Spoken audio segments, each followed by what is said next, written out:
Hello friends, अस्सलाम वालेकुम and welcome to Facts TV. दोस्तों, दुनिया के हर कोने में मुख्तलिफ़ किस्म के कल्चर मौजूद हैं। हर कल्चर के किस्से कहानियाँ मशहूर होते हैं। इस वीडियो में आपको कुछ ऐसी ही पैरानॉर्मल गेम्स के बारे में बताऊंगा जिनके मुतालिक कई किस्से कहानियाँ मशहूर हैं और इनको खेलना खौफ की इलामत समझा जाता है। लेकिन ज़रूरी नहीं है कि मैं और आप इन गेम्स पर यकीन भी रखें। ये वीडियो बस आपको इन्फॉर्मेशन देने के लिए है। सबसे पहले बात करते हैं ouija बोर्ड की।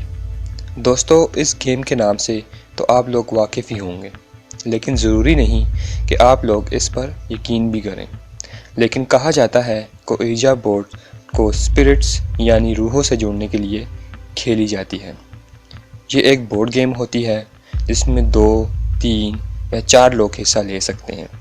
ouija बोर्ड पर 0 से लेकर 9 तक नंबर्स लिखे होते हैं। इसके अलावा यस, नो और गुड बाय जैसे वर्ड्स भी लिखे होते हैं। ouija बोर्ड के दरमियान में एक कैंडल जलाई जाती है और कोशिश की जाती है कि किसी अनदेखी क़ुव्वत को वहां बुलाया जाए और उससे सवाल किए जाएं।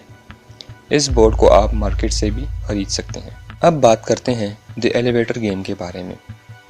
दोस्तों, इस गेम का ताल्लुक कोरिया से है और कोरिया के लोगों में ये बेहद मशहूर है।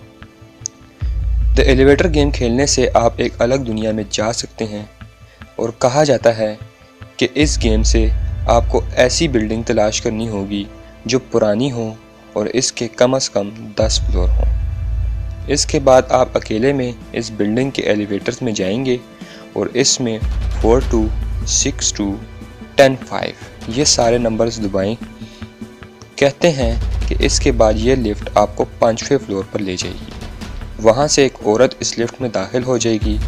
आपने ना तो इस औरत से बात करनी है और ना ही देखना है। इसके बाद ये औरत खुद 10वें फ्लोर पर जाने के लिए बटन दबाएगी और ये लिफ्ट 10वें फ्लोर पर चली जाएगी और फिर शायद आप किसी और डायमेंशन या किसी और दुनिया में चले जाएंगे। ये औरत आपसे पूछेगी कि आप कहाँ जा रहे हो, लेकिन आपने जवाब नहीं देना। जैसा कि मैंने कहा कि ज़रूरी नहीं है कि हम इस पर यकीन भी रखें, लेकिन ये गेम कोरिया के लोगों में बेहद मशहूर है। अब बारी आती है डेरुमा सैन के बारे में। दोस्तों, ये गेम जापान में खेली जाती है। डेरुमा सैन एक ऐसी लड़की का नाम है जो बार टब में स्लिप होकर मर गई थी। इस गेम को अमूमन आधी रात को खेला जाता है और इस गेम में बार टब को ठंडे पानी से भर दिया जाता है और फिर लाइट्स बंद करके खेलने वाला शख्स बार टब में बैठ जाता है और फिर इसको 3 दफ़ा डेरुमा सैन कहना होता है। कहते हैं कि फिर किसी का हाथ आपको अपने बाजू पर महसूस होता है और इसके फ़ौरन बाद बार टब से निकल जाना चाहिए, वरना ये अनदेखी क़ुव्वत आपको पीछे से बार टब के अंदर खींचकर मार देगी। ये गेम और इससे जुड़े किस्से कहानियाँ जापान में काफ़ी मशहूर हैं। अब बात करते हैं ब्लडी मैरी गेम के बारे में। दोस्तों, ब्लडी मैरी नामी ये गेम बरतानिया से मशहूर हुई थी। ब्लडी मैरी दरअसल इंग्लैंड की पहली क्वीन मैरी 1 को कहा जाता है। ये मलका 18 फरवरी 1516 को पैदा हुई थी। कहते हैं कि इस गेम में आधी रात को अगर शीशे से सामने खड़े हो जाएं और हाथ में मोमबत्ती पकड़ लें और 3 दफ़ा ब्लडी मैरी का नाम लें तो चांसेस हैं कि इस शीशे में आपको खून से लथपथ एक औरत नज़र आएगी। कहा जाता है कि इसके पीछे बरतानिया की मलका ब्लडी मैरी की एक दर्दनाक कहानी मौजूद है। ब्लडी मैरी कई फिल्म्स और किताबों का हिस्सा भी बन चुकी हैं। और अब आखिर में बात करते हैं one man hide and seek. दोस्तों, इस गेम का ताल्लुक जापान से है और इसको जापानीज़ ज़बान में हितोरी के इल्मो भी कहा जाता है।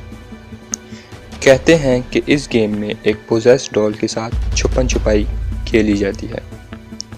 गेम को खेलने के लिए डॉल को लिया जाता है और इसमें कच्चे चावल भर दिए जाते हैं। इसके बाद इसमें एक नाखून या एक बाल भी डाला जाता है और फिर डॉल को बंद कर दिया जाता है। इसके बाद इस डॉल को पानी के अंदर रख दिया जाता है। कहते हैं कि फिर घर की लाइट्स बंद कर देनी चाहिए और मुंह में नमकीन पानी भर देना चाहिए और वापस डॉल को ढूंढने चले जाना चाहिए।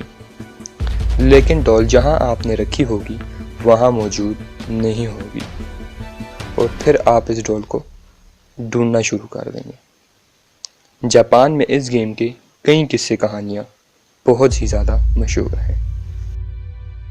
दोस्तों, अगर आपको ये वीडियो पसंद आई हो तो वीडियो को लाइक करना ना भूलिएगा। ऐसी ही इंटरेस्टिंग वीडियो को देखने के लिए इस चैनल को सब्सक्राइब करें और बेल वाले आइकन को भी प्रेस कर दें ताकि नई आने वाली वीडियोस की नोटिफिकेशन आपके पास आ जाया करें।